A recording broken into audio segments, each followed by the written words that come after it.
Assalamualaikum warahmatullahi wabarakatuh. Kami dari kelas C18, kelompok 11 ingin memaparkan hasil diskusi kami yang berjudul Rheumatoid Factor. Nah, sebelum kami akan membacakan hasil diskusi kami akan memperkenalkan diri kami, dimulai dari saya dulu. Nama saya Budi Prasetyo dan di sebelah kanan saya ada. Perkenalkan, nama saya Hasmawati. Dan di sebelah kiri saya ada. Perkenalkan, nama saya Sri Wahyuning Tuna.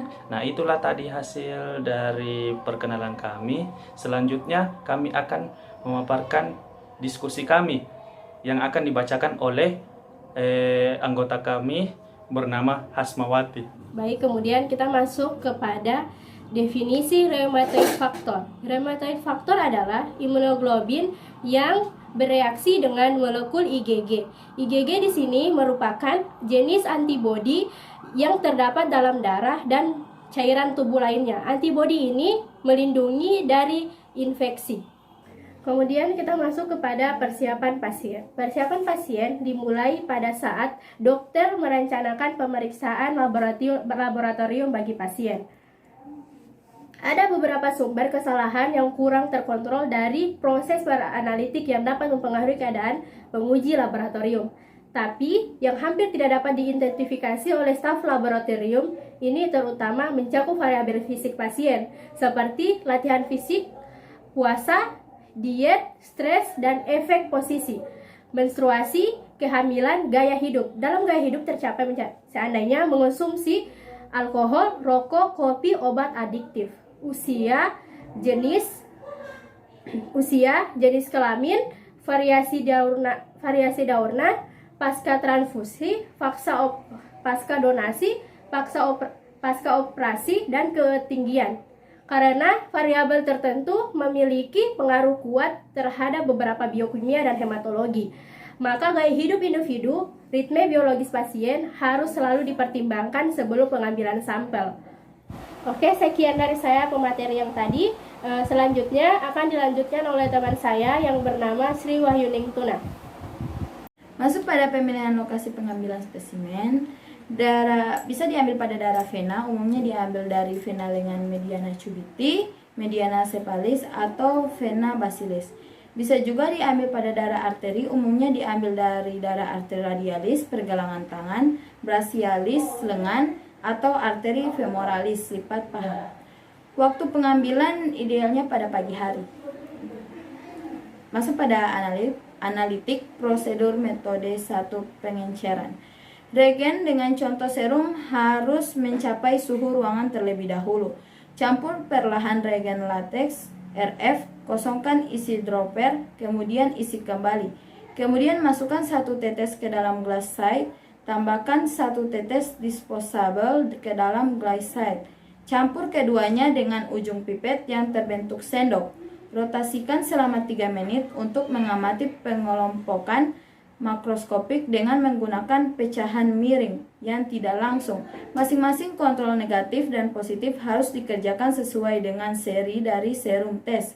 Kontrol-kontrol yang disediakan harus digunakan secara tepat dari serum sesuai langkah 1 sampai 3 di atas, kecuali mereka digunakan tanpa pengenceran lebih lanjut karena setelah disediakan dropper tip, maka pipet untuk menuang tidak dibutuhkan lagi.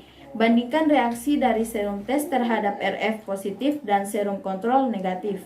Baiklah, sekian dari saya. Selanjutnya akan dilanjutkan oleh teman saya, Budi Prasetyo. Baiklah, kita masuk kepada metode 2, semi kualitatif. Reagen latex tex RV DALV juga cocok untuk tujuan titrasi. Serum yang akan dititrasi harus diencerkan secara berturut-turut 1-2, 2:4, dan seterusnya. Di dalam buffer gisinesalin yang telah diencerkan, hasilkan 5 tuba atau lebih. Lanjutkan pengenceran hingga hasil akhir dapat diperoleh. Misalnya 1 pengenceran menunjukkan positif dengan pengenceran berikut memberikan hasil negatif. Masukkan masing-masing 1 tetes kontrol negatif dan positif ke dalam slide. Jangan melarutkan serum kontrol positif RV untuk perbandingan atau tujuan lain sebagaimana tidak ada korelasi yang terjadi antara titer aktual kontrol dengan titer serum yang tidak diketahui. Ulangi langkah 1-5 dari metode 1, kecuali sampel-sampel baru ini akan digunakan. Oke, kita masuk di hasil. Aglutinasi dari sampel suspensi partikel lateks merupakan hasil positif. Pengelompokan yang dapat dilihat muncul dalam waktu 3 menit. Serum yang beraktif lemah menghasilkan butiran-butiran yang sangat halus atau pengelompokan parsial. Hasil harus dibaca dalam waktu 3 menit karena reaksi non-spesifik dapat terjadi setelah periode yang ditentukan. Serum yang positif dalam tes pengecekan harus tes ulang dalam tes titrasi untuk menghasilkan sebuah verifikasi untuk menginterpretasi garis batas pengenceran terbesar dari sampel tes yang menunjukkan aglutinasi dianggap sebagai nilai akhir pengalian dari faktor pengencer dengan 20 mikron mililiter akan menghasilkan level perkiraan dari RP. Sekian dari hasil presentasi saya. Baiklah, itulah tadi hasil diskusi kami. Mohon maaf apabila ada pengucapan yang salah, karena manusia tak luput dari kesalahan. Wabillahi taufiq wal hidayah. Wassalamualaikum warahmatullahi wabarakatuh.